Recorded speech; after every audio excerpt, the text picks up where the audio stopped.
I kept looking for lenses, and people would say, well, where's all the equipment? I want to demonstrate that actually the only piece of equipment it is a piece of glass. David Hockney, our most celebrated living artist, reveals that 400 years before the invention of the photograph, artists were using simple cameras to capture stunningly realistic images on canvas. In a Hollywood studio, Hockney recreates masterpieces by Vermeer, Caravaggio and Van Eyck and demonstrates the secret techniques they use to create such vivid pictures. His extraordinary new evidence rewrites the story of some of the most famous paintings in the world.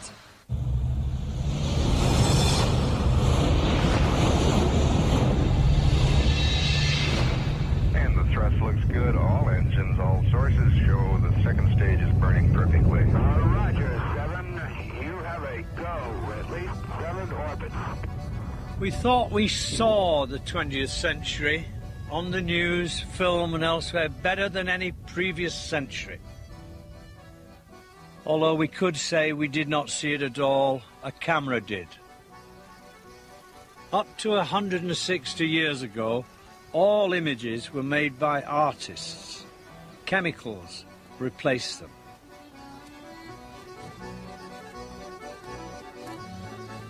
Today, photographs monopolize reality and truth, as painting did in the past.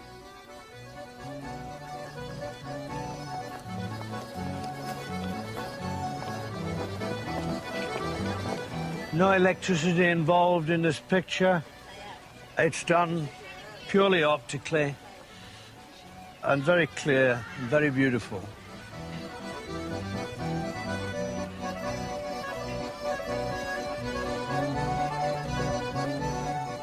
If we think what is in front of a camera is truth, verisimilitude, then those who command control over optical imagery have great power. Look at film, this, the press and advertising. But the real news is the power of the photographic image, including this one you see in front of you, is coming to an end. Exciting times are ahead.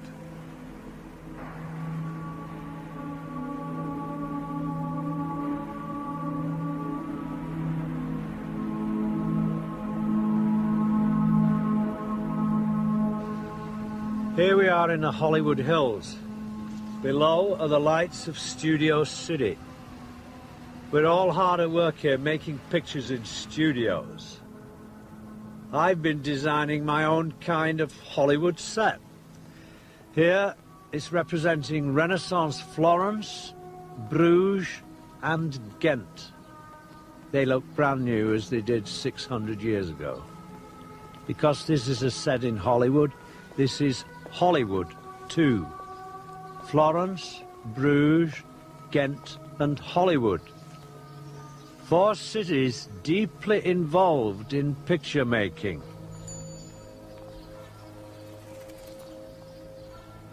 They were secretive then and they're secretive today.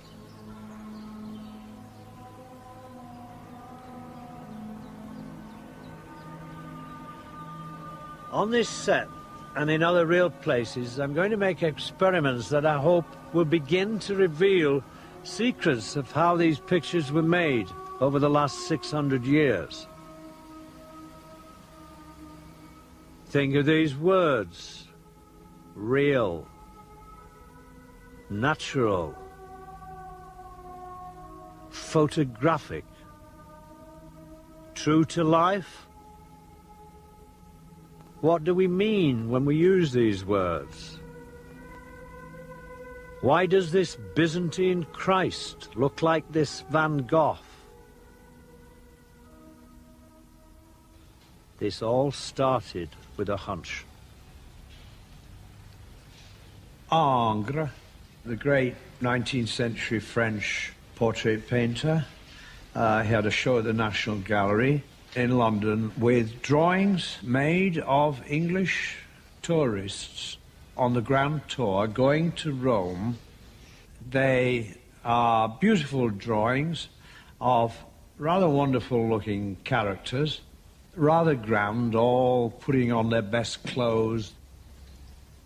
I saw these drawings and I was struck by how small they really were. Very, very small indeed.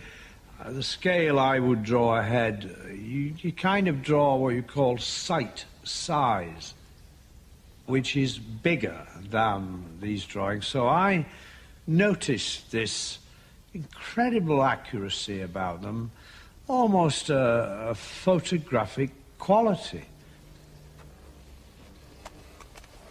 I blew some of them up on a Xerox machine just to look at them a bit better. And I started to notice that the lines reminded me of Andy Warhol. He would project a photograph and trace the line. The line has a traced look. And to my surprise, some of these had a line similar to that. So I thought, well, 1812, how could it be done? And on a hunch, I thought, I wonder if he used a camera lucida. It's not that easy to use, a little tricky, and in effect, you get what looks like a projection onto the piece of paper, and you can also see your own hand. Nobody else sees this projection. It's actually an illusion. What you do first is look at the face very carefully, then decide what characteristics to measure. Do you see what I mean? Then you look. So long as you've made some relationships, especially between the eyes, the nose and mouth, that's what you would set up.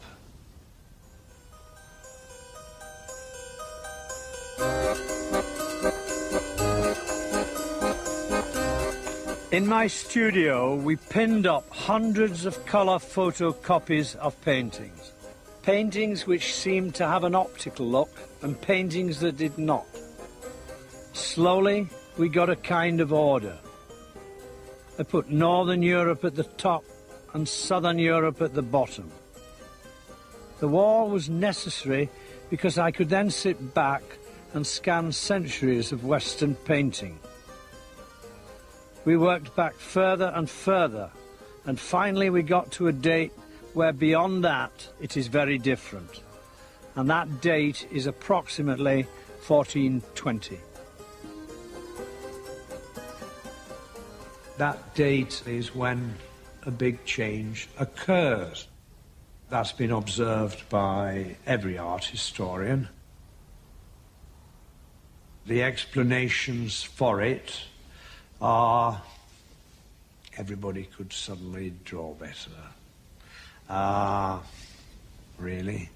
Not that good an explanation, not that rational, really.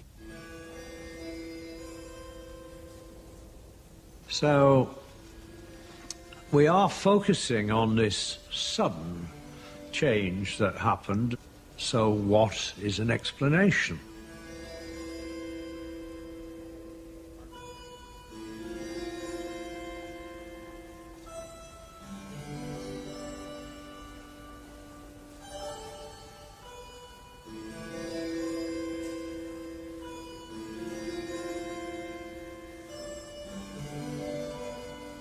These faces are highly individualistic.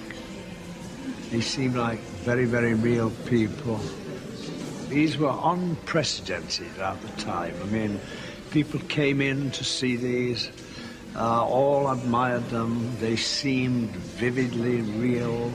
We can't appreciate really what that meant today. I mean, it would be, what would an equivalent be? I mean, some kind of 3D effects in Disney World or something, you know.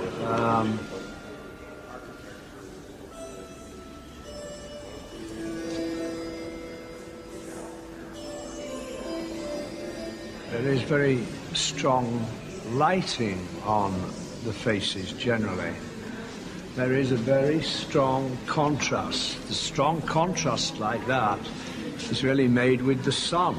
You're not getting a strong contrast on my face in here because the sun actually isn't beaming in. Sun on the face was the big clue.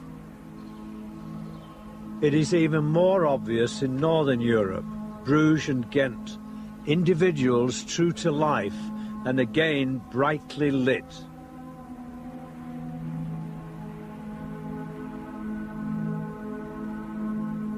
Look at the deep shadows, small irises. They were sitting in very strong light, the sun. These paintings are all quite small, roughly the same size, about 30 centimeters across. It is strange that these artists are still referred to as Flemish primitives. But history places the dawn of the Renaissance in Florence, not here. Bruges and Ghent were very sophisticated new cities. The royal court and the church was almost as rich and powerful as in Florence. Both the church and the court commissioned paintings. Jan van Eyck was the court painter. He was not a humble craftsman. He ran a large workshop with many apprentices. He was an intellectual, a theologian, and a scientist. He is described by Vasari as an alchemist and credited with the invention of oil painting. Primitive?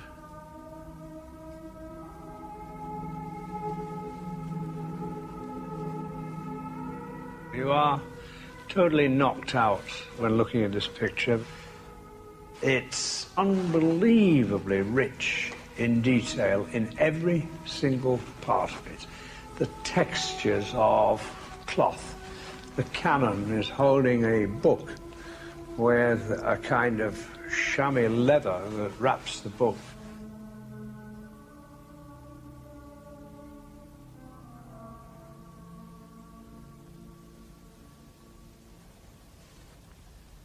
Amazing, the little figures behind are made of wood.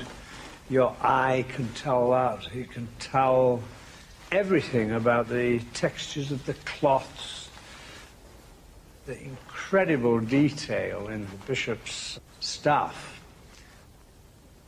Anything that's shiny, they seem to particularly love. The armour is polished. All the gold thread in the bishop's coat. The shines look amazing. They look correct, as we'd say. You could almost say at times, they look almost like photographs. You could almost say that.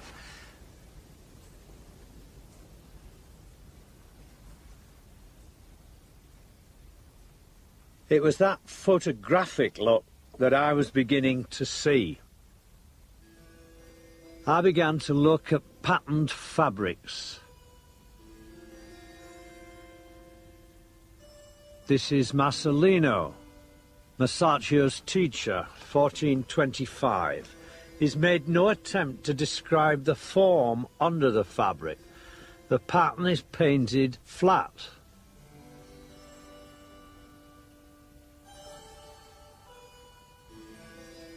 Van Eyck's fabric, done 10 years later, is very different.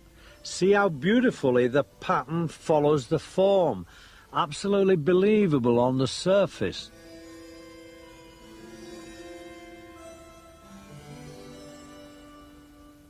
This is Bronzino, 1545. By now, a bold, elaborate fabric is following all the folds done very elaborately.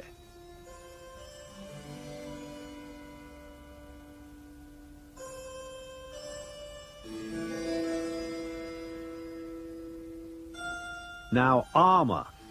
The problem with shiny surfaces is when your eye moves, the shine moves. Pisanello in 1450 did not even attempt the shine. He drew it by hand, so it has a handmade look. And then something happened. In this 1501 Giorgione, the shine here looks correct.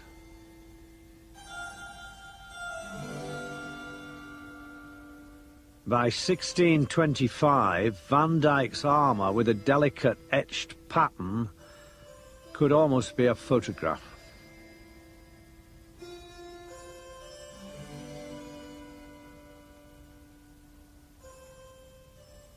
Fabrics and armour are very difficult to draw, but look at this chandelier in Van Eyck's Arnolfini wedding, painted in 1434. I've wondered most of my life how he painted this chandelier. In 1435, Alberti, in his book On Painting, described a method for drawing complex objects. A net, a grid of threads, held in front of the subject. It's not that accurate and is difficult to use, and of course you have to look through a fixed point to see it. How would you do it? By eye. By two eyes.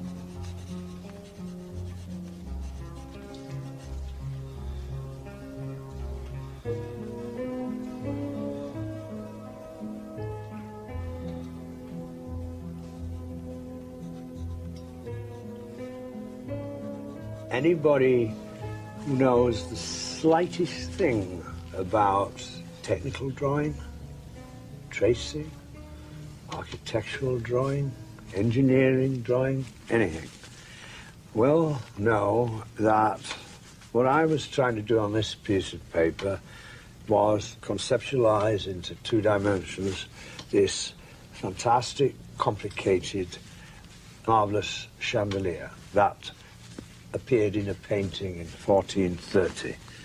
I know that it is impossible for my two eyes here to make a drawing of that the way it appears in the painting.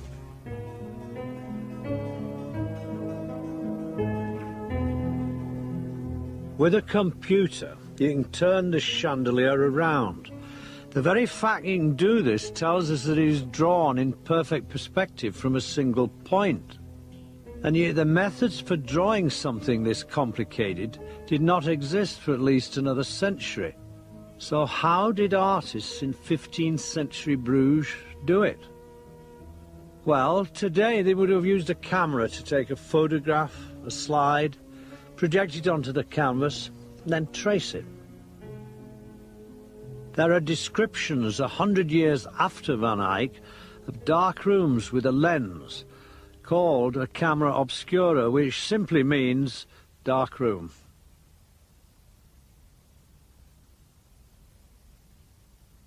I kept looking for lenses, and people would say, well, where's all the equipment? What do you mean, a camera obscura? One of the problems with a camera obscura is it sounds like a piece of equipment. I want to demonstrate that actually the only piece of equipment it is a piece of glass.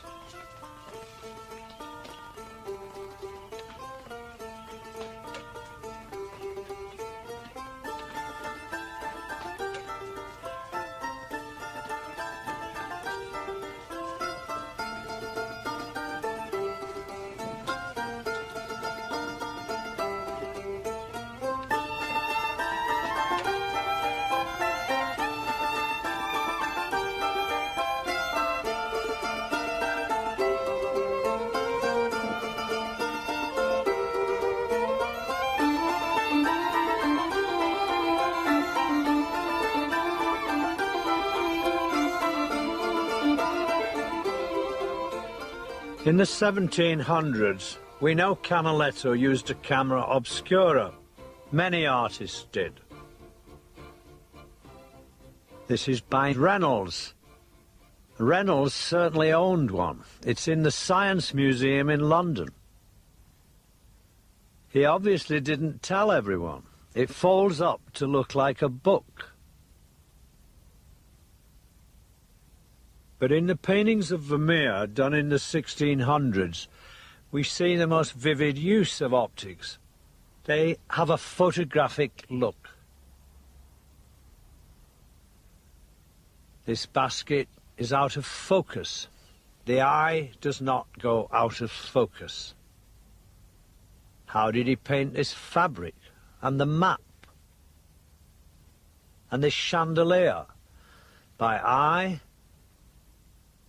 These paintings looked strange to people at the time they were painted.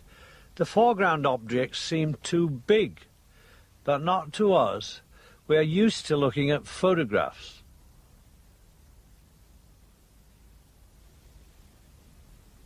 Professor Philip Stedman built this model not only from the painting, but from 17th century chairs, tiles, etc., that he went to great trouble to find, and discovered that, viewed from one single point, the view of Vermeer's camera, a photograph of the set, matched the painting exactly. If you computerize Philip's model and project the scene through the lens, the image, focused on the back wall, is exactly the same size as the original canvas. In this model room, you can do the same with several other Vermeers. Only the people and the furniture change. The chance of this happening without optics is millions to one. You need quite a big lens because of The light. you're indoors and you need to see detail, and also you need to project an image the size of the painting, which is, you know, this kind of size, so you need something that will project over that area. You don't need it all in focus at once, because of course you can refocus a bit. But I think that his lens was that kind of size, and that's the sort of lens you begin to get late 16th century, 17th century, early 17th century, for telescopes and big magnifying glasses. People making them in Delft. So, I think artists had them first, actually. do you? Maybe. Yeah, because images were more important in a way.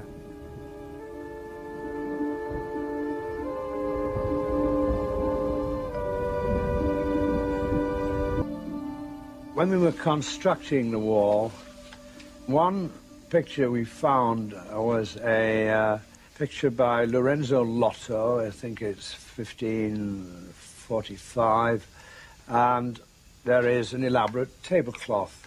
And we could notice at one point this tablecloth goes out of focus. We put it up on the wall because we felt this was quite a clue to something. Our eyes don't go out of focus. Doing it geometrically would see everything in focus. If you're working that out in linear perspective, everything is in focus. So I happened to show this to a new friend, Charles Falco, and he's a scientist, not in the arts at all. And next day, he faxed me saying he'd been thinking about that painting and he realized there were some real clues in it. That particular painting probably had enough information in it for me to calculate the lens that had been used. Well, over the next couple of days, I made measurements on the painting, and there are several features in that lotto that are independent confirmation that a lens had been used. In fact, there's so much information in it, I was able to calculate the focal length and diameter of the lens to reasonable accuracy. What we seem to have found was Lotto's solution with using a lens causing a depth of field problem. When the focus moves from foreground to background, the scale changes. Placed together, the two halves will not match. Lotto had to paint the problem area out of focus. To the right-hand side of that lotto, there's a very small but measurable change in the vanishing point at the same depth into the painting as the central feature where it goes out of focus. The laws of geometrical optics prove that Lotto used a lens. And so that's the thing that's different about this. If you understand the science, you realize that this isn't just a nice story. It's a scientific fact. This proof established an artist using a lens in the 1540s. The change we had seen on the wall, though, happened in Van Eyck's time, more than a century before. We were stuck. There was a huge weight of opinion that artists could not have used optics as early as this because glass was such poor quality that you could not make a good lens. During the course of conversations and discussions, I happened to mention that, well, of course, a curved mirror also is a lens. And this was a sort of statement that scientists regard this as obvious. A physical scientist knows this, that a curved mirror, like a simple shaving mirror or a makeup mirror in the bathroom, forms an image or can be used to form an image. And David didn't know this. There's no doubt they had mirrors. I mean, they had convex mirrors. If they had convex mirrors, it's absurd to say they didn't have concave mirrors. It's actually just a piece of glass the other side. Remember, the great image makers, Van Eyck and so on, again, are going to have whatever latest equipment is available, like Hollywood will, or anywhere will. Concave mirrors have been known since antiquity. They were called burning mirrors. Archimedes was thought to have used burning mirrors to burn the Roman fleet that was trying to sack Syracuse around 0 BC. Well, at the same time you're focusing the sun's rays, you're also forming an image. Now, under normal circumstances, you don't notice the image because the bright glare from the bright sunlight that's focused washes out the image. So it's inconceivable to me that somebody in the right circumstances didn't see an image. And it's obvious to me that Van Eyck saw those images, and the difference between them and others over the 1,000 years before is they were smart enough to know how to make use of it. Well, here we have a marvelous color projection of the tower. You can see the ivy is blowing in the wind. It's moving. Very beautiful color. This is done with a very simple mirror. And in 600 years ago in Bruges, they were making mirrors, and in the Guild of St. Luke, which was for the painters, they also had the mirror makers. They were part of the same guild. If you want a good image, you have to take some trouble and think of where the sun is and think of all that kind of thing. Just like a photographer carefully thinking about where the light is and so on and so on. Anybody can do it for themselves and see this happen. And it was a surprise to me, a great surprise to everybody else we showed it to. We realized no art historian knew this. Nobody we knew it. And it was a pivotal moment for us finding it. Then finding the size of the sweet spot is 30 centimeters square. That's about the size of the Doge by Bellini. That's the size of the Robert Campion head. This is the size of enormous numbers of early Netherlands portraits. Is that a coincidence? No. I think they found a very, very useful tool which they kept to themselves, as they would.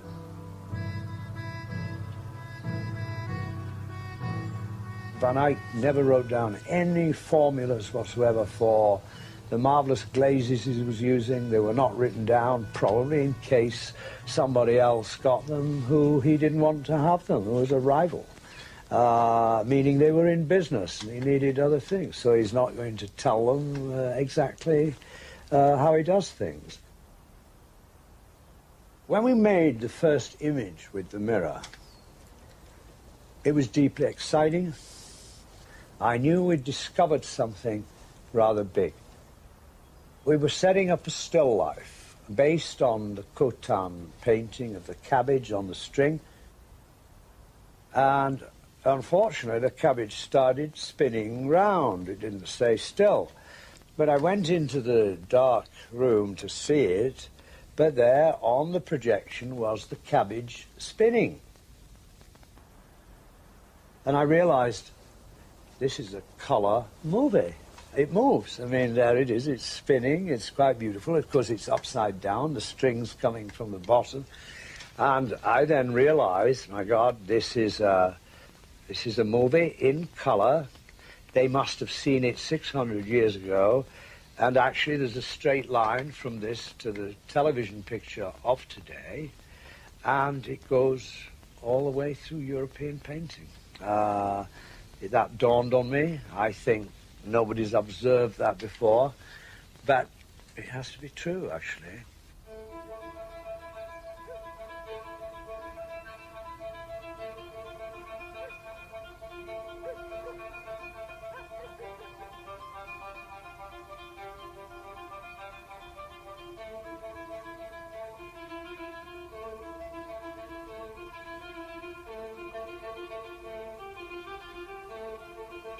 You could have a string grid here and so on. All that's possible, but so is the mirror. Now, if you've got one or the other, which are you going to use? One is simpler, clearer, cleaner, with the drawing. That's it. I mean, this is a question, if we can see the possible techniques, you pick the simplest one, the one that will produce the best results. And frankly, that's what we're just finding. Let's have a look.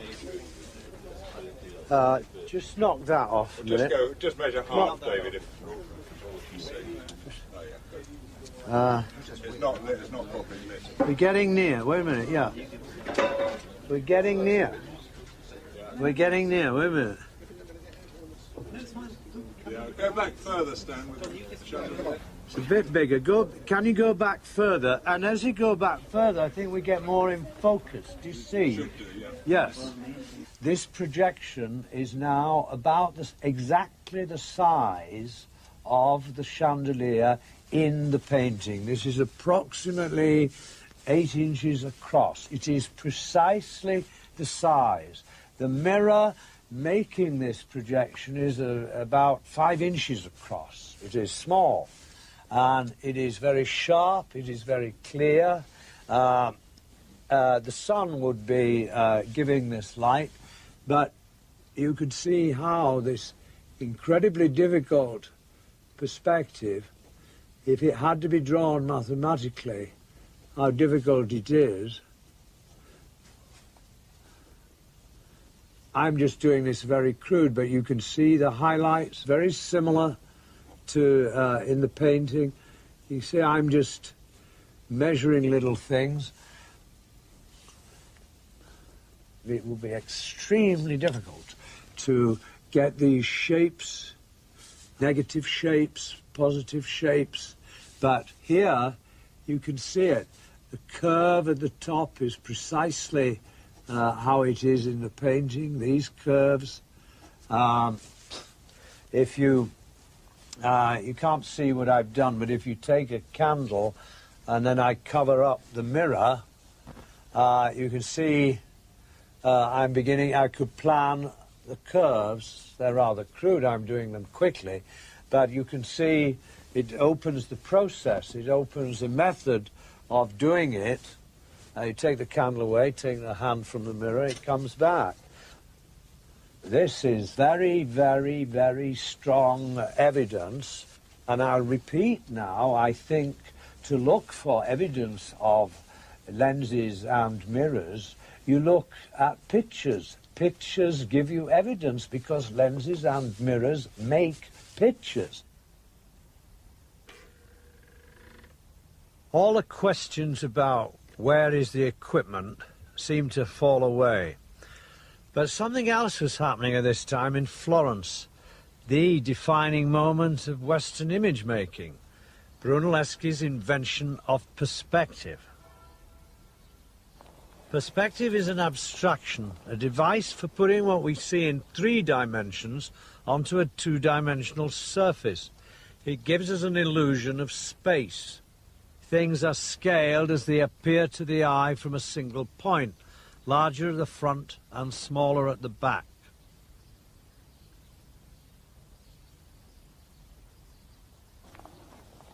Brunelleschi famously made a painting of the baptistry that astonished Florence. Made sometime before 1412, it was, suspiciously, 30 centimetres square. I was taught it was based on abstract geometry. But how was it conceived? Did he see something first?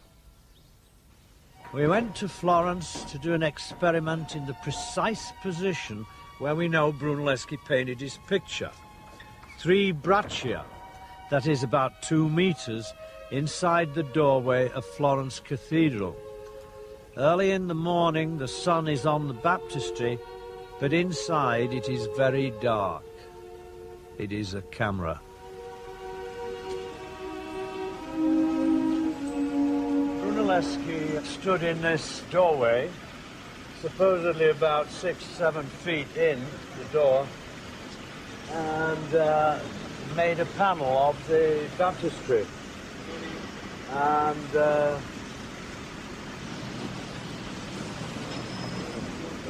we think he did it. He made a perspective picture. We know that. The mirror makes a perspective picture. Brunelleschi was the man in charge of every tool there was in Florence. He's building a dome on the cathedral. Every bit of latest technology was there. The descriptions of the pulley system they described for him to pull things up. It's therefore, it seems to me, not possible that he didn't know the mirror would do what we did in Florence. Brunelleschi had to have known. It's not possible we were the first people to do that.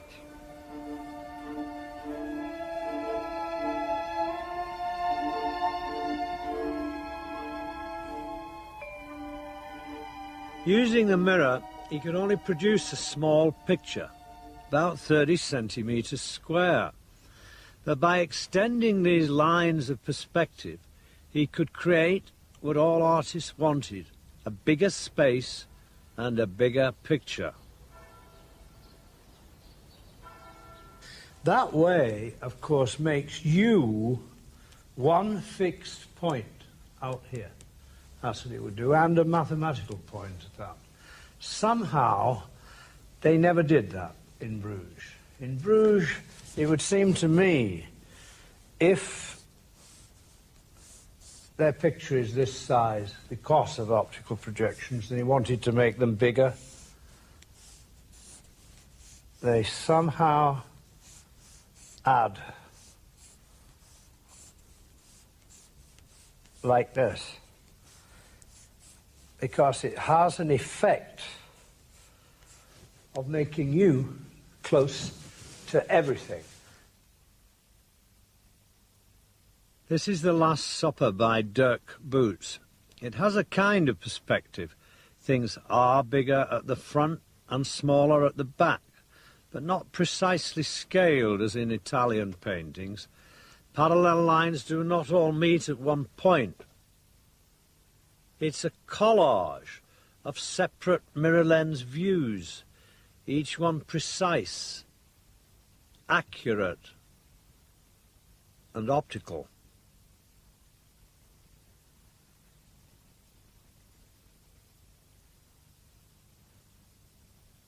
The reason, perhaps, I was able to see this is that I had done something very similar myself. I made my Polaroid pictures because I was dissatisfied with the limitations of a single photograph and wanted to make a bigger picture. Each individual Polaroid is precise, accurate, optical. You get a different kind of space. And yet to me it's closer to how we really see, with two eyes and the eye being part of the mind. You could call it a wonky perspective. Like us, we're wonky. For myself, I prefer actually the spaces made here, because I feel you are a person who's in them, like I am in the world. I'm not outside the world looking in through a window. I'm in it. We should all feel we're in it. Everybody flocks to Florence for inspiration. When you go to Calais, you drive off quick and often bypass Bruges and Ghent. But perhaps we should stop here, because there's a marvellous example of a picture that makes us feel a part of the world. Van Eyck's masterpiece, the altarpiece in Ghent. This is the very, very sophisticated picture. Amazing power when you come in this room. The central panel of this is a quite remarkable space where you seem, even in the middle distance, the crowds in the middle distance, you can see every detail in the hat, the jewels in the archbishop's hats and so on. Wonderful foliage, marvellous green. The green and red together give it this incredible depth, more than practically any other painting I know, in a way.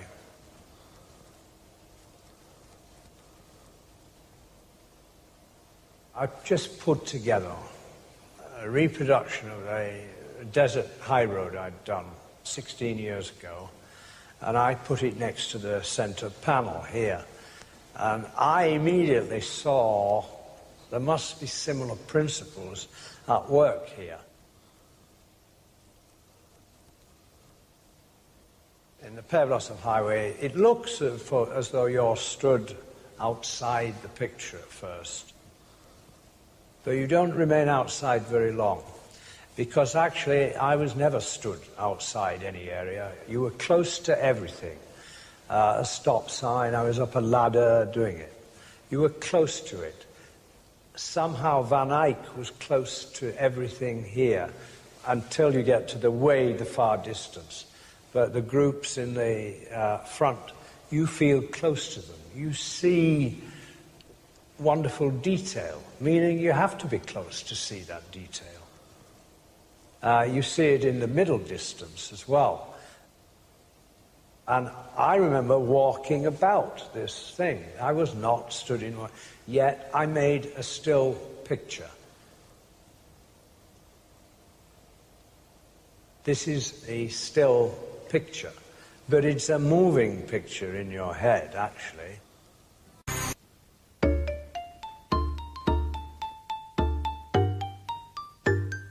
Concave mirrors were used by artists for about a century, but then a superior technology came along, the lens, which is much more versatile. The projections now can be almost any size you want. They can be life-size, they can be tiny, they can be anything. With the mirror lens, that's not true. You see, it's a certain scale, it's that scale of the Netherlands portraits. So obviously, once you got this superior piece of equipment, you don't bother with the other. This is Sic Bacchus by Caravaggio, painted in 1594. To me, this seems to have been done with the concave mirror because it's constructed in sections like the Flemish paintings.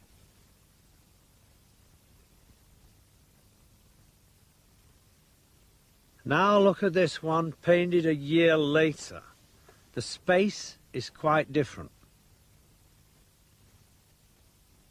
Look at them together.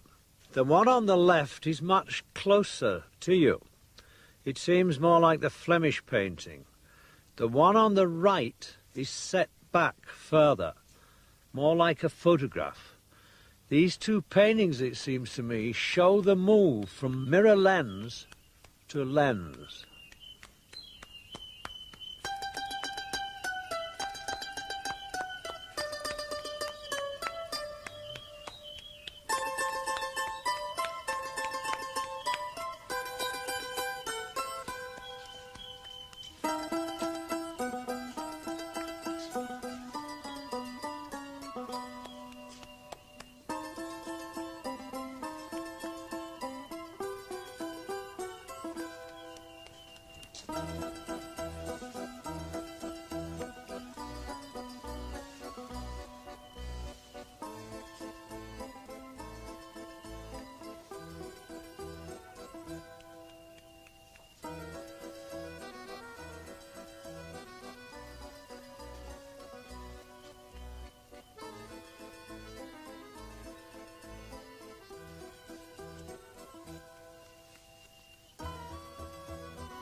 Okay, Rich, pick up the glass of wine.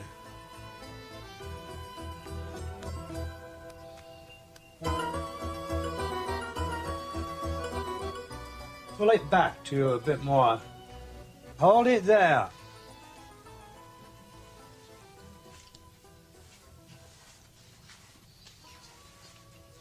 Okay, rest it.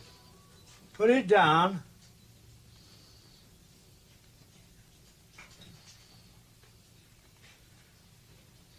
Now pick it up again and I'll tell you exactly where to put it.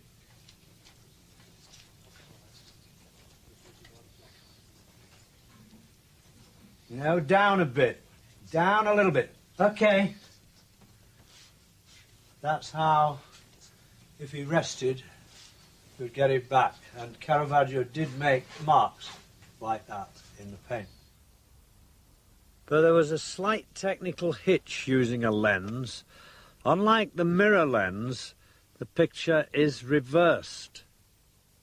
He picked it up, of course, with his right hand, but here it looks as though his left hand, because this is a straight projection, not using a mirror to reverse it again. Everything is reversed now.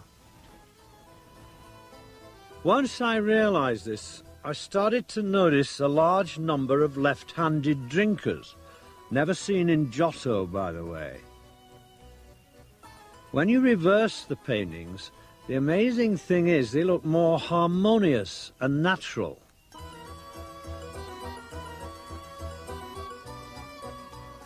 In this painting of 1660 from the Franz Hals Museum, everyone is left-handed, including the man pointing at them. Try that with your hands. The chances of finding 3 left-handed people and, look, a left-handed monkey seem to be remote.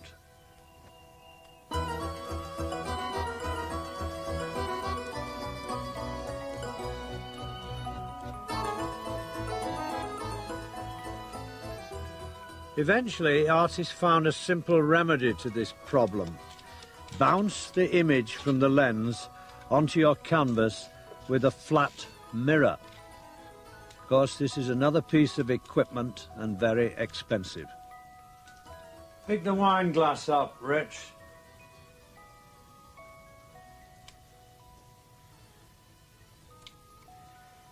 He now picks it up with his right hand, because the mirror, flat mirror, is reflecting the image through the lens. Beautiful.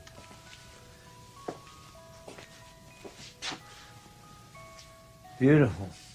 Highlights in the eyes. Gorgeous, yeah.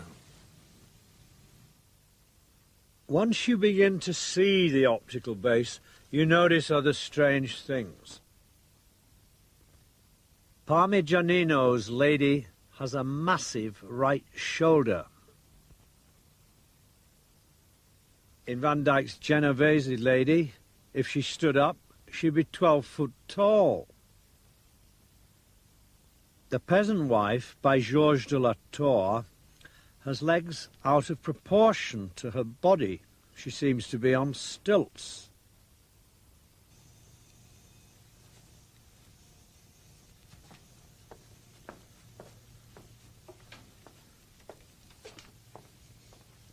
This is what can have happened to Georges de la Tour. You get the projection like this, and you get very clear. Let's get the face in focus. You get the face in focus, so you get the points where things would be. The hands are in focus. Then, to make this dress in focus at the feet, you see you're moving it. You see how she's been lengthened. As you can see, when you tilt things, things squeeze up. And that is what is happening. That is why we get what we call these kind of optical distortions.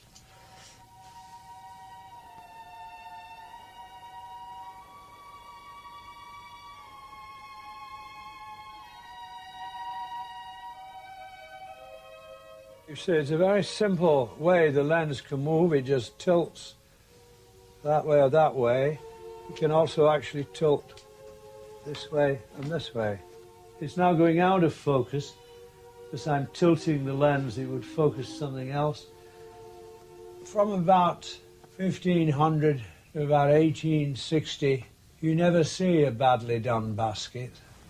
They always get the weave in the right place.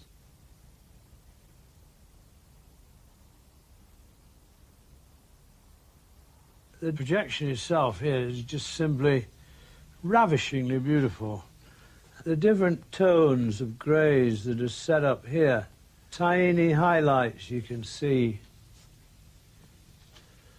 If I'm looking at it three-dimensionally, they're quite hard to see exactly where they are, because if you move as well, the shine changes. Here it does not. It will not change. Beautiful, absolutely beautiful. Techniques of using the lens, of course, varied enormously. The work doesn't have to look like a photograph. Frans Hals, for example, never made a drawing. There's no known drawing by him. He worked straight onto the canvas with very loose brushwork, yet the underlying precision is uncanny. Almost no drawings survive from Velasquez either. He didn't seem to make many. I always wondered, how did he paint that silk so perfectly, so fast?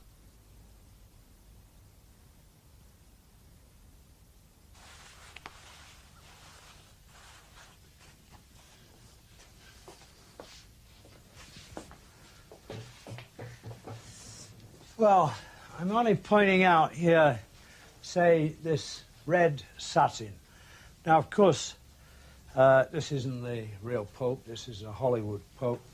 And actually, this is a bit of Hollywood silk, so it's not quite doing the things that the real Pope would. But, nevertheless, you can see that on this flat surface, the whole of these subtle reds, how few there are actually, and how that shine is in a right place, that a few brush marks by a very clever painter could capture very quickly, just as Velasquez's brush marks are fast. They are made fast, like that. I'm just making the point that on the flat surface, as you can see, the folds and subtleties of highlight are all here. Absolutely, and very beautiful. Absolutely very beautiful to look at. The Pope was certainly there for painting the head, but not necessarily for the robe. A mannequin could have been used. This is a reconstruction of Caravaggio's lute player.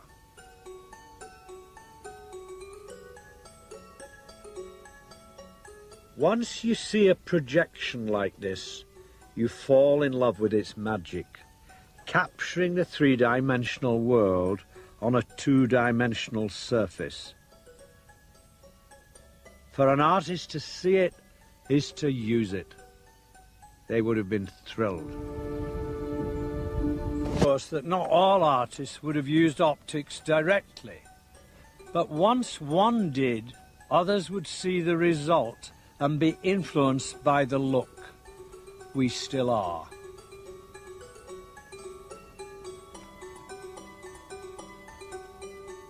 The mirror lens seemed to be used for drawing first and then painting.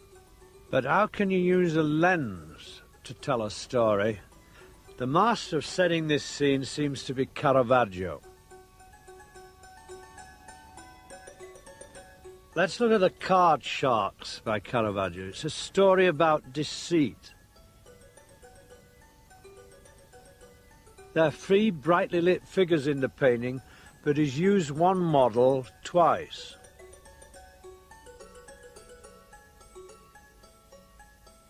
The space between the characters is quite shallow and they appear pressed together.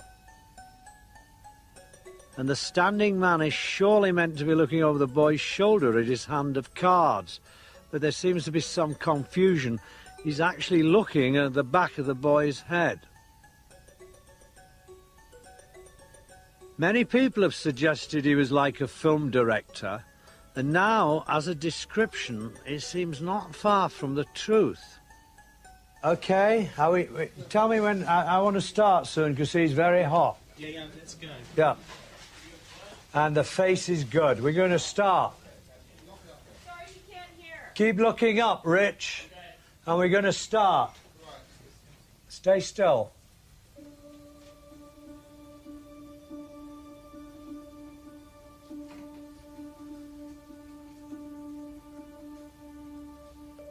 The first problem is a lens can only project one model at a time. In fact, the lens has a hot spot in the middle, so Caravaggio would have to find a way of dealing with this. He would work out where in the composition the projection is required.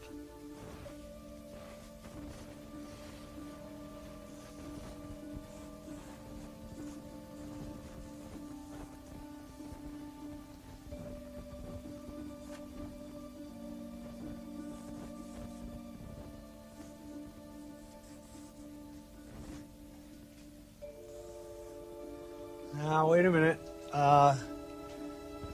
You can move in 1 minute. Wait a minute.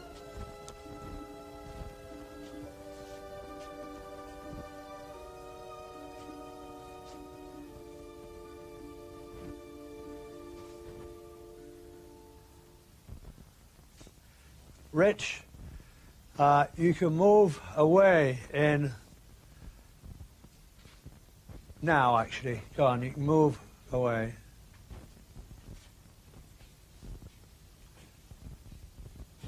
Okay, now, I want to do his hand.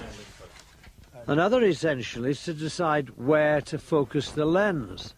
I'm having to reposition the cameras to get his hand in focus. Don't forget, we saw this happening in the Lotto painting.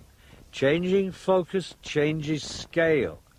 You can see that quite clearly in Caravaggio's Supper at Emmaus of 1601.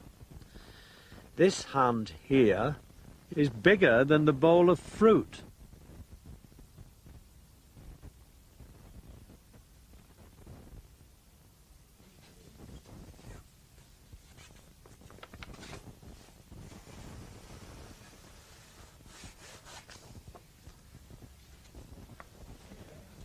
He's going to be here.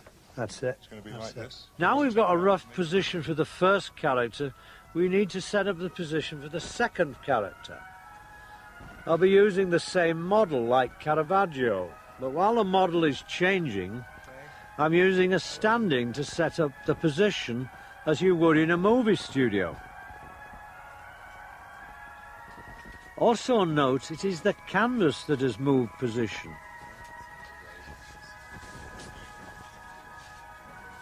The model is going to sit in the same position as the first model. They all sit in the same space. Hence the problem of space. Very good, yeah. Now the hands about there. That's it. Now, wait a minute.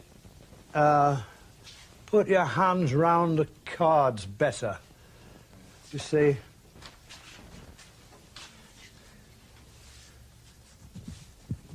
Very good. And look at the cards rather innocently.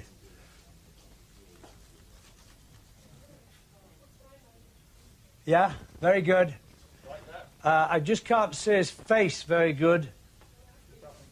That's it. Yes. Better. Now just turn looking at the card. Are you looking at the cards, Rich? Yeah?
start. Have a look now.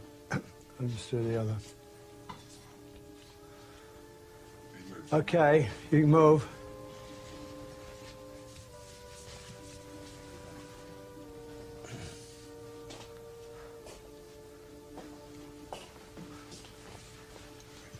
And now we want... wanted to raise his right hand. Let me just show him that. He's now to be looking back here. Looking back here. Looking over there. Next, the last figure. What I'm trying to do is position his head so his eyes are looking at the cards. But as with Caravaggio, the whole process is very difficult because the model is looking at something that is not there. You see this in movies too. When actors are filmed in close-up, it's usually done separately, so they have no fixed position to look at, and it's very easy to get the eye line wrong. You can see this in other paintings. Doubting Thomas, for instance, looks past his finger. This is hard. This is very hard. I can't see the... Okay, wait a minute. Just leave it there. Okay, stay still, please, Michael.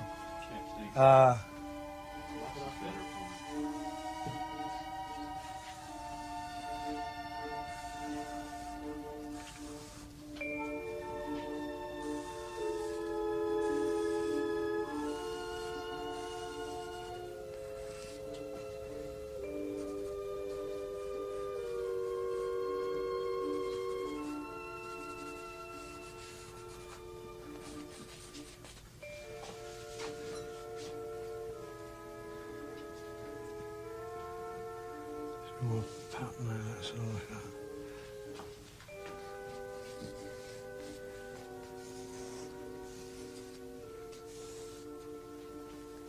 Stop. I'm going to stop. You move, Michael. I'll have to have a look at it. I'm not showing her.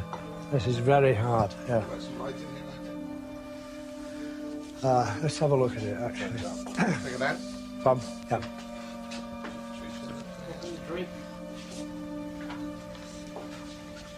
And,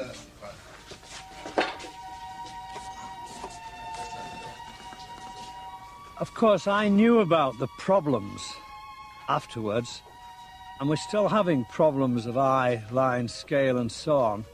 But I should think Caravaggio was so thrilled with the image, he wouldn't have noticed. Everybody is thrilled with new technology at first. It's only later that you notice the limitations.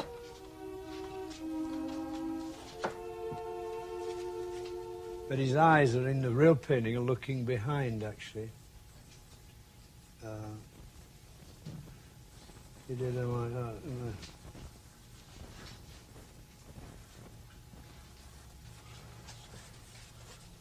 he? Optics, I was going to say do not make marks. Don't. Sean did. My English school teacher mentality. Do not make, optics do not make marks. I made the marks. The optics made a picture there, but that picture is ephemeral, remember. Until 1839, and chemicals could freeze it, as it were.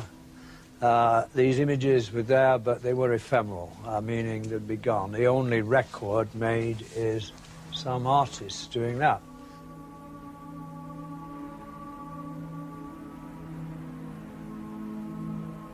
The artist paints the pictures, and it is his painting skills that count. The hand is in control even when it is inside the camera.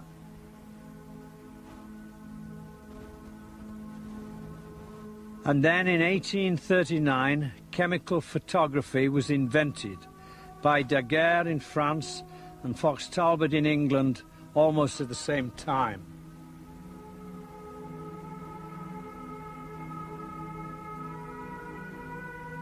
Photography is usually seen as the start of something, but it is in fact the end of something. The artist's hand in the camera was replaced by chemicals. After the invention of photography, painters no longer had a monopoly on images you could call real, natural, true to life. So artists began to look elsewhere for other ways of depicting reality. This 1889 Van Gogh is not considered real like a photograph. It's a reaction against the photograph. Nor is this Byzantine Christ considered true to life. It's done before artists discovered optics could be used to make pictures. Before and after, very similar. Awkwardness returned to painting about 1870. An avant-garde emerged. They wanted to find fresh ways of depicting the world. Cézanne doubts the position of things. He is using two eyes. It's more human. Cubism in the early 20th century combines multiple viewpoints.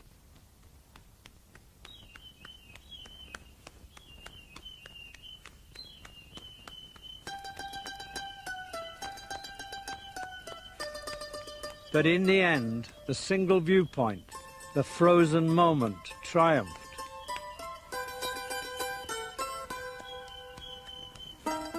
With the advent of film and television, the tyranny of the lens was complete. With a moving image, it's almost impossible to have more than one viewpoint. But we are now at the end of chemical photography. A new tool has arrived, the computer.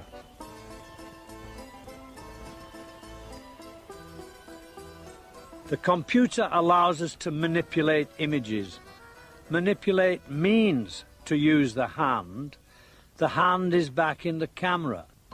Chemical photography only lasted about 170 years. Look carefully at this painting by Bouguereau, painted in 1896. Art history says Cézanne triumphed over this kind of painting, the kind of which he thought was dishonest madness. But the problem is, Bouguereau is closer to what we are seeing today. In the 1890s, Bouguereau was probably projecting photographs to make this. You can see quite clearly the girl is lying on a table, oblivious to the wave about to crash over her. It's really an absurd picture. All he did was put in a back projection. He could have placed her anywhere, just as you do on the computer today.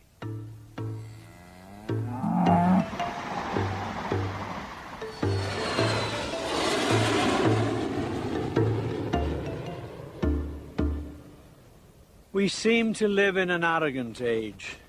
In fact, the idea that there is not much to learn from the past is rather disturbing. In some ways, we might say we do know more, but we seem to have forgotten some things that they knew in the past. You could say we still live in a perspective nightmare. A single point of view will always restrict our perceptions. There seems to me a great, big, beautiful world out there, and we are hemmed in.